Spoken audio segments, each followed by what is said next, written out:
سلطان محمود غزنوی رحمت اللہ علیہ کا دربار لگا ہوا تھا۔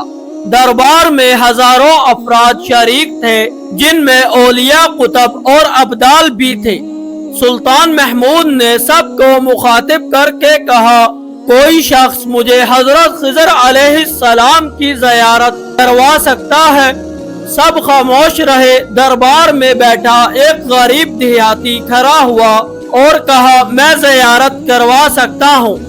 سلطان نے شرائط پوچھی تو عرض کرنے لگا، 6 ماہ دریا کے کنارے چلا کاٹنا ہوگا، لیکن میں ایک غریب آدمی ہوں، میرے گھر کا خرچہ آپ کو اٹھانا ہوگا۔ سلطان نے شرط منظور کر لی۔ اس شخص کو چلے کے لیے بھیج دیا گیا اور گھر کا خرچہ بادشاہ کے ذمہ ہو گیا۔ 6 ماہ گزرنے کے بعد سلطان نے اس شخص کو دربار میں حاضر کیا تو دیہاتی کہنے لگا، حضور کچھ وظائف الٹے ہو گئے ہیں، لہٰذا 6 ماہ مزید لگیں گے۔ مزید 6 ماہ گزرنے کے بعد سلطان محمود کے دربار میں اس شخص کو دوبارہ پیش کیا گیا تو بادشاہ نے پوچھا، میرے کام کا کیا ہوا؟ یہ بات سن کر دیہاتی کہنے لگا، بادشاہ سلامت، کہاں میں گناہ گار اور کہاں حضرت خضر علیہ السلام؟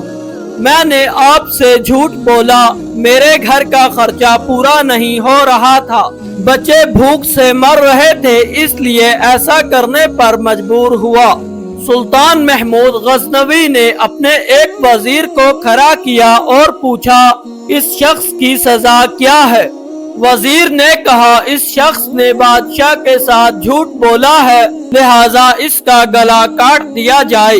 دربار میں ایک نورانی چہرے والے بزرگ بھی تشریف فرما تھے۔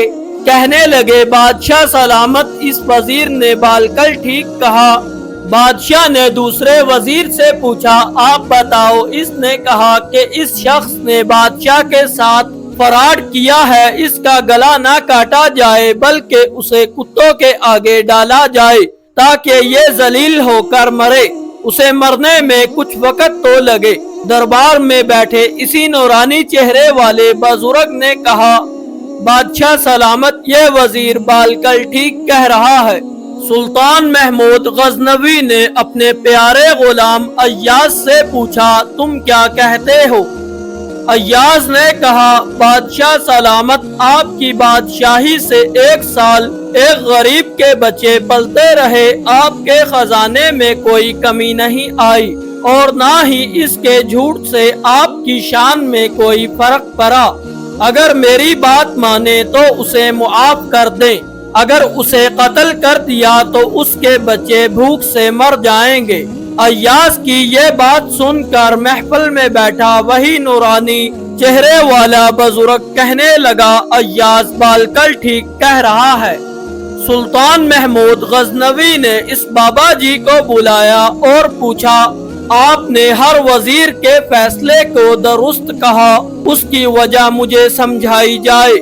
بابا جی کہنے لگا، بادشاہ سلامت، پہلے نمبر پر جس وزیر نے کہا اس کا گلا کاٹا جائے وہ قوم کا قصائی ہے، اور قصائی کا کام ہے گلا کاٹنا۔ اس نے اپنا خاندانی رنگ دکھایا، غلطی اس کی نہیں آپ کی ہے کہ آپ نے ایک قصائی کو وزیر بنا لیا۔ دوسرا جس نے کہا اسے کتوں کے آگے ڈالا جائے، اس وزیر کا والد بادشاہوں کے کتے نہلایا کرتا تھا، کتوں سے شکار کھیلتا تھا، اس کا کام ہی کتوں کا شکار ہے، تو اس نے اپنے خاندان کا تعارف کرایا۔ آپ کی غلطی ہے کہ ایسے شخص کو وزارت دی، جہاں ایسے لوگ وزیر ہوں وہاں لوگوں نے بھوک سے ہی مرنا ہے۔ اور تیسرا، ایاز نے جو فیصلہ کیا تو سلطان محمود سنو، ایاز سید زادہ ہے۔ سید کی شان یہ ہے کہ سید اپنا سارا خاندان کربلا میں ذبح کرا دیتا ہے مگر بدلہ لینے کا کبھی نہیں سوچتا۔ سلطان محمود اپنی کرسی سے کھڑا ہو جاتا ہے اور ایاز کو مخاطب کر کے کہتا ہے، ایاز، تم نے آج تک مجھے کیوں نہیں بتایا کہ تم سید ہو؟ ایاز کہتا ہے، آج تک کسی کو اس بات کا علم نہ تھا۔ کہ ایاز سید ہے، لیکن آج بابا جی نے میرا راز کھولا، آج میں بھی ایک راز کھول دیتا ہوں۔